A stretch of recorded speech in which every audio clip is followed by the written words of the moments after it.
Hola chicos, buen día, espero que se encuentren muy bien. El día de hoy vamos a platicar sobre un grupo farmacológico muy importante para un médico general, que son los mineralocorticoides y glucocorticoides, ¿va? Vamos a platicar de manera muy general, muy tranquila, muy puntual sobre este grupo farmacológico, sus usos, los fármacos que em, exponentes de estos dos grupos farmacológicos y algo, un poco de sus dosis, de interacciones y demás, lo que de por sí vemos en nuestras clases, ¿vale? Entonces, cuando hablamos de mineralocorticoides o de glucocorticoides, evidentemente tenemos que hablar sobre el colesterol. ¿Por qué? Pues el colesterol es una molécula, acuérdense de sus clases de bioquímica, es un lípido insaponificable del cual derivan otras moléculas como las hormonas esteroideas, la vitamina D, las sales biliares, entre otras moléculas. En este momento me interesa lo que hace el colesterol o cómo el colesterol se convierte en estas hormonas esteroideas que conocemos como cortisol, testosterona, estradiol y demás. Recuerden que el colesterol se va a las glándulas suprarrenales y ahí se convierte en otras moléculas de importancia farmacológicamente hablando, ¿va? Este video o este tema lo voy a dividir en tres. Primero vamos a platicar de los mineralocorticoides, un poquito sobre ese fármaco que es más de importancia clínica. De ahí nos pasamos a los glucocorticoides, generalidades, que el mecanismo, que efectos adversos, interacciones, bla, bla, bla.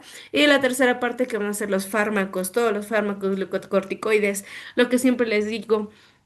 Si bien todos los fármacos hacen lo mismo, hay una pequeña diferencia entre por qué ocupar uno y por qué ocupar el otro, ¿va? Entonces, dicho eso y dicho que vamos a partir del colesterol, vamos a iniciar con la primera parte. Entonces, lo primero que tenemos que entender, o lo primero de lo que vamos a hablar es de las hormonas esteroideas. ¿Vale? Estas, como su nombre lo dice, son mensajeros químicos que proceden principalmente del colesterol. Son lípidos insaponificables y son liposolubles, son lípidos, ¿no? Estos son sintetizados en las glándulas suprarrenales y van a regularnos diferentes funciones. ¿De qué depende? Pues del tipo de molécula que yo crea, del sistema, de las necesidades fisiológicas del sistema y demás. ¿Qué funciones van a regular? Varias. Por ahí viene la importancia de saber primero la hormona que hace de manera natural, por decirlo así, cuáles son sus funciones naturales para que si yo la sustituyo o la inhibo, ¿qué es lo que me va a repercutir en todo el sistema fisiológico? Entonces, a nivel metabólica van a tener funciones a nivel reproductiva, hidroelectrolítica, inmunológicas y demás, ¿va?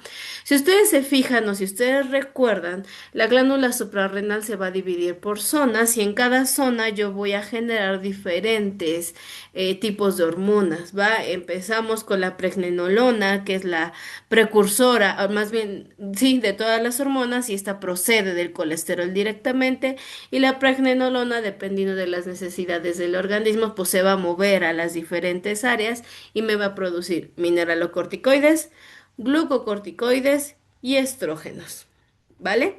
Entonces, ¿cuáles son las funciones? Pues cada uno tiene una función específica a nivel reproductivo, a nivel metabólico, a nivel inmunológico, a nivel cardiovascular, depende, ¿vale?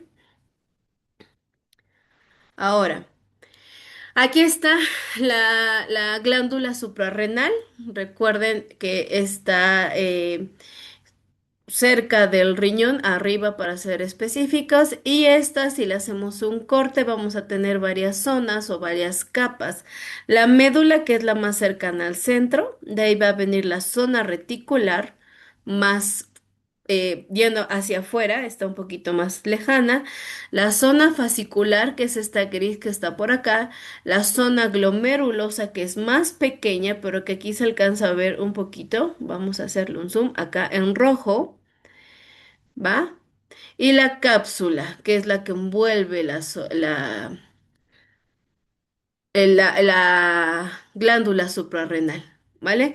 Entonces, ¿por qué es importante que sepamos cómo está dividida la glándula suprarrenal? Bueno, porque en cada una de las zonas vamos a generar diferentes sustancias. ¿ok? Específicamente en la glomerulasa, en la fascicular y en la reticular se van a formar las hormonas esteroideas, ¿va? ¿Por qué se llaman así? Pues porque vienen de un esteroide conocido como colesterol. En la zona reticular vamos a formar los andrógenos, ¿vale? Hormonas sexuales, la mayoría. En la fascicular vamos a tener glucocorticoides y en la glomerulosa se van a formar los mineralocorticoides. La glándula suprarrenal de manera natural genera estas dos sustancias, mineralocorticoides y glucocorticoides. Al ser unas hormonas, se regulan por todo lo que es el eje hipotálamo, hipófisis y en este caso glándula suprarrenal. ¿Vale? ¿Cómo lo hace? Bueno, el hipotálamo, como sabemos, va a mandar lo que es la hormona liberadora de corticotropina, la cual va a activar a la hipófisis. La hipófisis a la vez va a secretar una hormona, la ACTH, para inducir o para decirle a la glándula suprarrenal, oye, necesito que me produzcas hormonas, ¿va? Entonces la glándula suprarrenal, gracias a este eje o estos mensajeros que llegan directamente desde el hipotálamo, va a producir hormonas. Va a tomar el colesterol que viene del torrente sanguíneo, lo va a tomar, lo va a agarrar, va a convertirlo primero en pregnenolona y posteriormente, dependiendo de la zona, voy a empezar a formar hormonas. ¿Vale?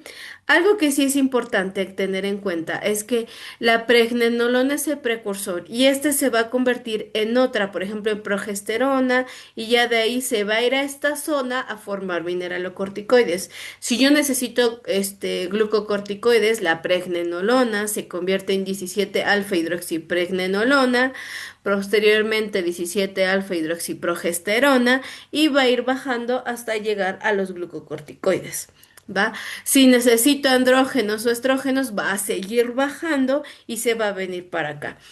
Es decir, la misma pregnenolona se va a convertir en diferentes zonas, en diferentes moléculas. Se va a ir por reacciones bioquímicas, por reacciones enzimáticas, se va a ir convirtiendo. Entonces, ¿cuáles son las moléculas de importancia que en este momento me interesan que tengamos más en cuenta? Son dos. La aldosterona, que es esta que tenemos aquí, y el cortisol. ¿Por qué? Porque los glucocorticoides y los mineralocorticoides, para empezar, son estos dos. Y para continuar, van a tener la misma fisiología o van a actuar de manera exactamente igual a como lo hace la aldosterona o a como lo hace el cortisol. ¿Sí? Entonces, mis fármacos, que son glucocorticoides o mineralocorticoides, las moléculas a las que imitan son a estas dos. Depende si son glucocorticoides o son mineralocorticoides. ¿Vale? Vamos a empezar con la aldosterona. La aldosterona, véanla, está aquí arribita y es un mineralocorticoide. Vamos a empezar con los mineralocorticoides. ¿Cuál es la función principal de la aldosterona? Actúa en el eje renina-angiotensina-aldosterona. Si recuerdan este eje o si recuerdan este sistema, este se activa cuando existe una hipovolemia, es decir, cuando tenemos una disminución del volumen sanguíneo. Se activa la renina, de ahí la angiotensina se convierte y tenemos diferentes efectos a nivel cardiovascular para retener lo que es la mayor cantidad de agua, de sodio y elevar la presión para que la sangre pueda seguir siendo bombeada a todo el organismo. La aldosterona es un punto súper importante de este eje. Para empezar, es el último. ¿Va? Y proviene directamente de las glándulas suprarrenales. ¿Cuál es la función de la aldosterona? Si bien es ser parte de este eje, pero específicamente actúa a nivel del túbulo distal y del conducto colector renal.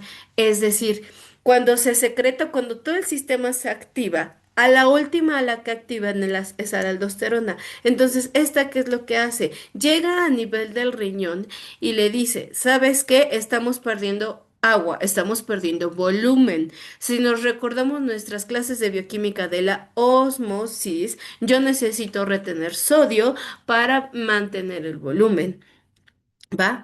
Entonces, para mantener sodio, hasta cierto punto necesito eliminar potasio. Entonces va a los a los riñones, perdón, y lo que va a hacer es que va a mantener el equilibrio entre sodio y potasio. Uno lo elimina y otro lo retiene para poder aumentar el volumen vascular, la ósmosis, para poder tener volumen porque estoy perdiendo agua.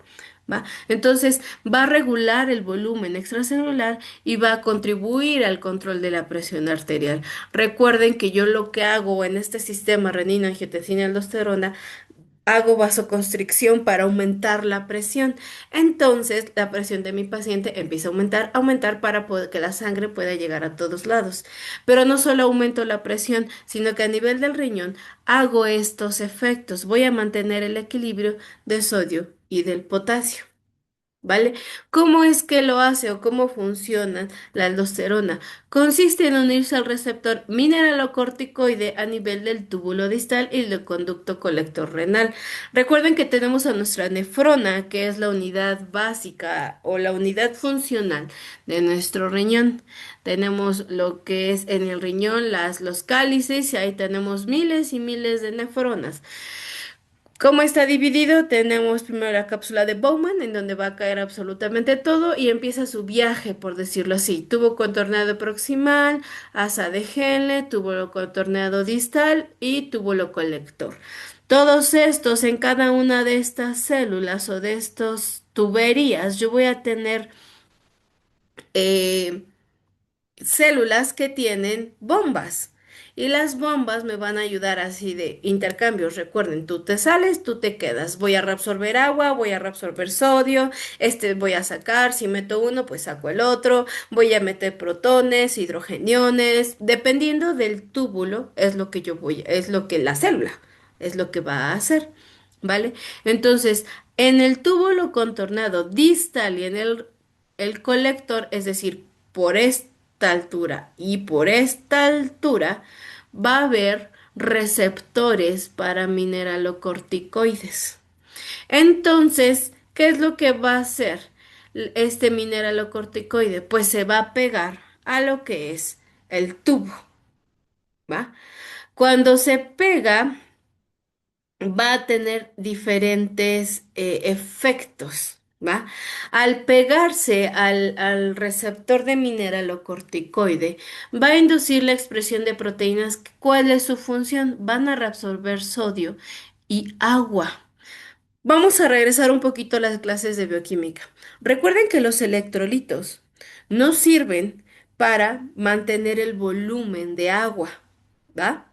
El principal electrolito que nos dicta hacia dónde se va el agua es el sodio y es el principal extracelular.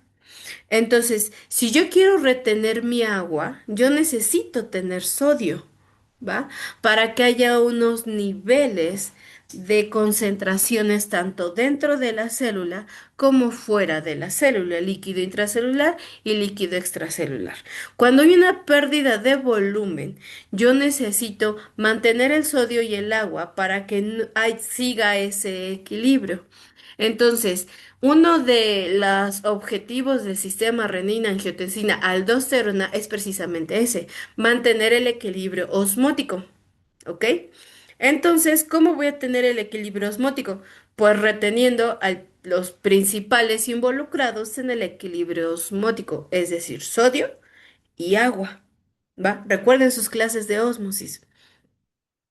Entonces, la aldosterona lo que hace es que cuando llega a la célula que se encuentra en el túbulo contorneado distal y en el túbulo proximal, lo que va a hacer es que se va a pegar a su receptor mineralocorticoide y este receptor mineralocorticoide va a actuar a nivel del núcleo, a nivel de los genes y va a incitar la prescripción, la transcripción y traducción de proteínas de canales. ¿Cuáles? Pues los de sodio, las ENaC, ¿va? Van a producir las proteínas, las van a sacar al citoplasma y posteriormente las van a poner en el, la membrana.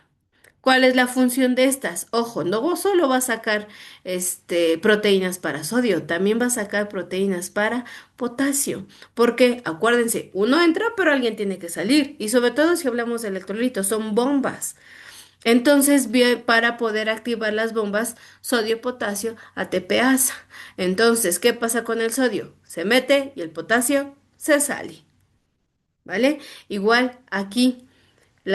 Lo mismo pasa, el sodio se recupera y el potasio se sale, porque esta es una célula.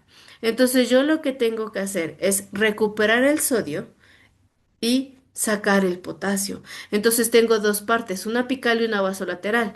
Una que va a terminar en el túbulo distal para va a irse por la orina y otra que viene directamente sobre el túbulo o lo que yo quiero reabsorber en el túbulo. Entonces acá por eso el sodio se mete y el potasio se sale. ¿Va? Este también lo retengo y el potasio lo paso para acá para que posteriormente lo saque.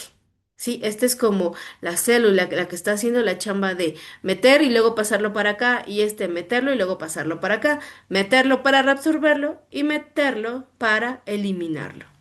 ¿Va? ¿Cuáles de las principales funciones? Excretar potasio y también protones. También por medio de este mecanismo elimino protones o no, dependiendo de mi estado ácido-base que tengo del paciente, ¿va?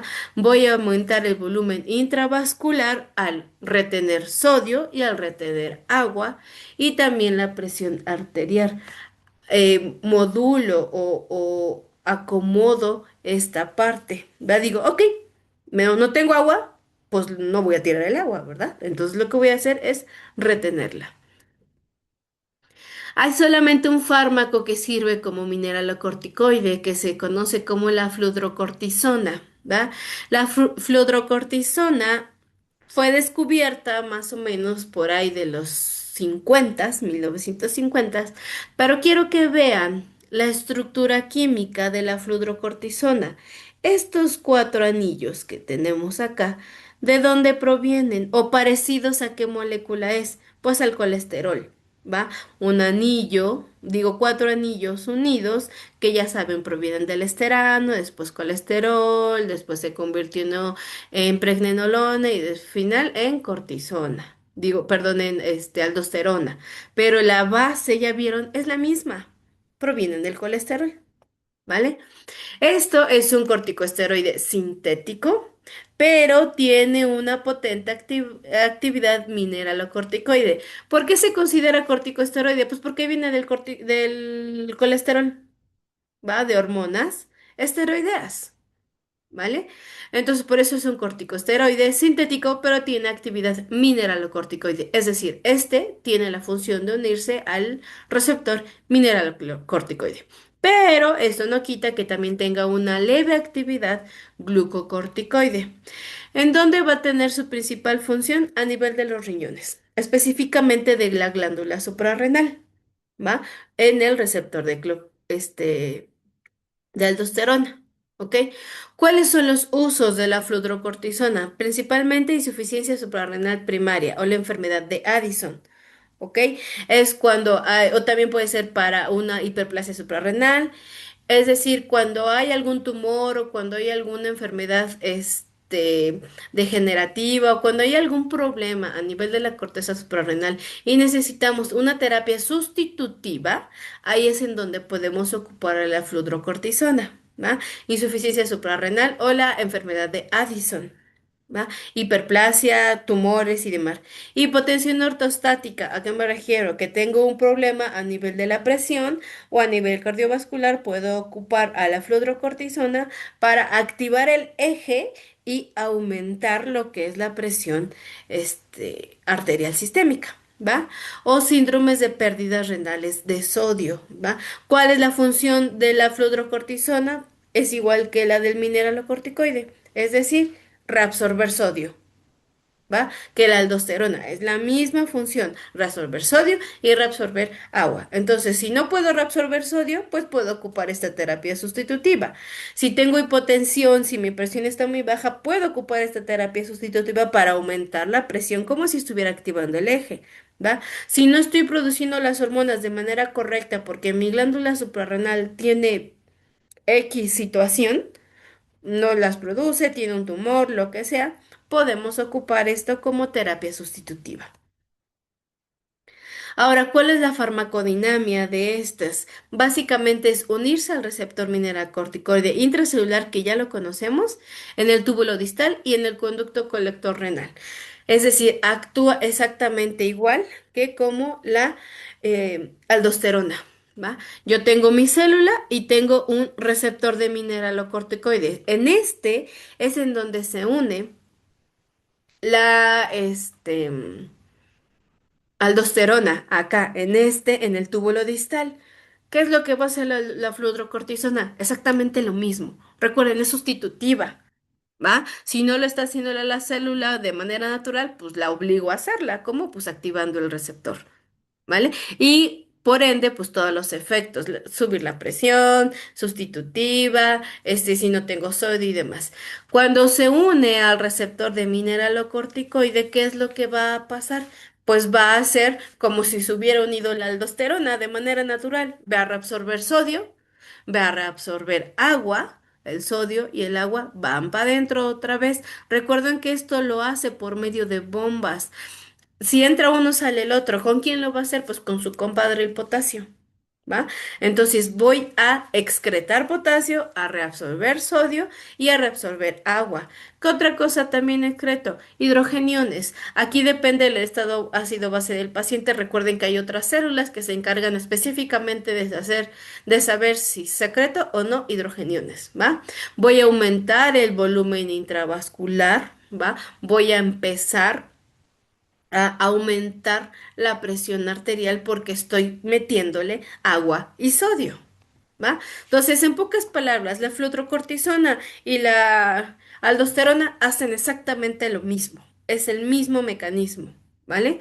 Es como si activara de manera artificial, entre comillas, el sistema renina, angiotensina, aldosterona y con todas sus implicaciones.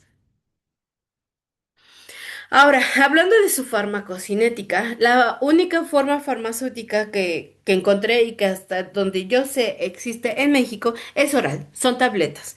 Como es una terapia sustitutiva, son tabletas con una concentración pequeña y que se da en terapia ambulatoria para hacer la terapia de reemplazo. ¿Va?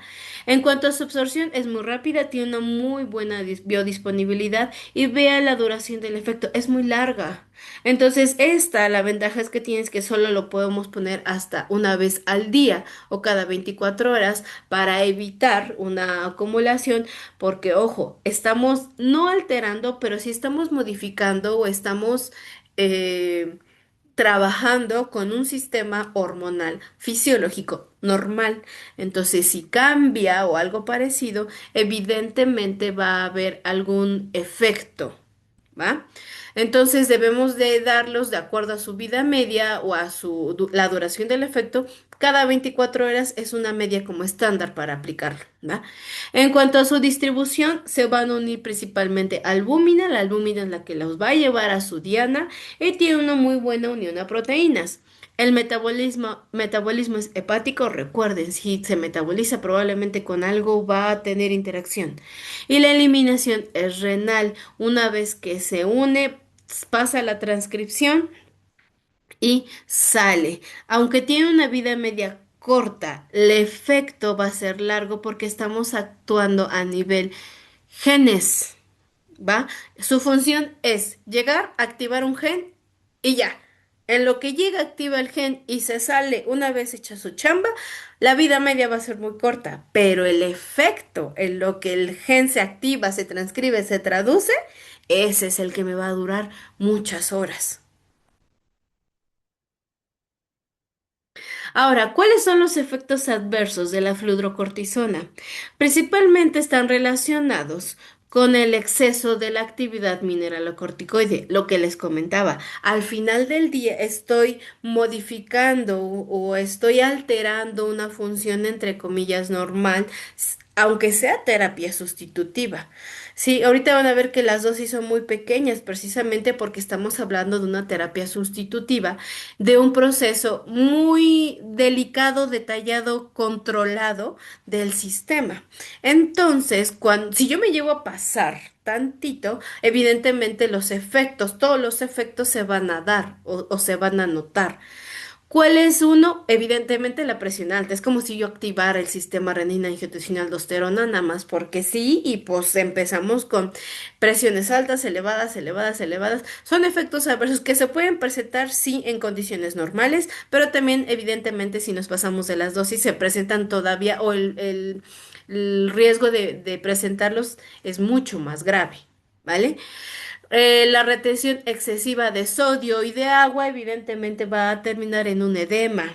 El paciente puede edematizarse porque ya estoy reteniendo demasiada agua, demasiado sodio e incluso se puede llegar a deshidratar. Y recuerden que los pacientes que están edematizados no precisamente pueden estar hidratados. Puede estar edematizado y deshidratado.